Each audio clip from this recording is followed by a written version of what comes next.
Ayun yung basurahan ko dito sa kusina. So yan, may Vaseline dito sa taas. Ito yung galon na ginamitan ko, yung galon ng tubig, yung binili ko ng galon para sa tubig, ito yun. Tapos pag maubos yung tubig, ginagawa kong basurahan. Ayan, yung ipis andun sa loob. Pag makapasok sila, hindi sila makiat kasi may dito sa paligid ng dito sa taas, may Vaseline yan. So pag tapon mo, kasama na sila. Good luck na sa kanila. Ayun yung basurahan. Napakiliwanag pa na. Masyadong maliwanag. Yung dito ka talaga sa island ng highway maglalakad para pinakaiba ka talaga. Pero tatawid ka rin naman. Gusto ko sanang pagupit dito, kaya lang hindi ko alam kung saan maganda mapagupit dito. Kasi pag sa Pinoy mahal din, pag sa ibang lahi mahal din. At tapos hindi nila masusunod yung gusto mong gupit. Kaya lang, eraser ko na, kalbo ko na lang kaya. Ano sa inyo tatlo?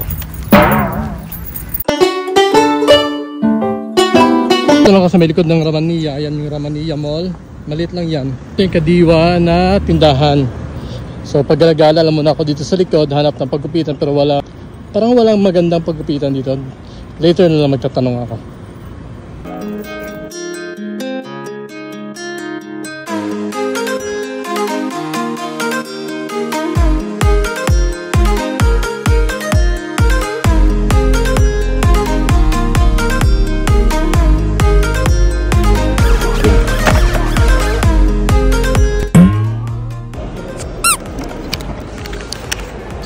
So ito, 40 reals. Smart SIM card. At ayun, bumili ako ng SIM card na Smart ang Pinas. Kasi na-expired na yung dati kong SIM card. Naka-registered pa naman. So mag-register ulit ako. At pupunta man ako dito sa tindahan, sa grocery o bakala dito sa loob ng mall. Maliit na mall lang to. So ayan, lumabas na ako ng Ramania. Dito na ako sa likod ulit lalakad. Tatanungin kung paano mapagupit. Napag-isipan ko pagupit na lang kaya ako dito. Total dito na ako. At bumili ako ng soft drink sa tubig para healthy tayo. Doon. Ayan dito sa likod ng Ramania, ito yung pasalubong na bakery.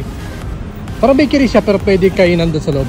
Yan, maganda dyan bumili ng mga pagkain kasi nga compare dito sa kabila. Dito, pero doon maganda doon sa may pasalubong yan. Dito lang sa likod yan ng Ramania Mall.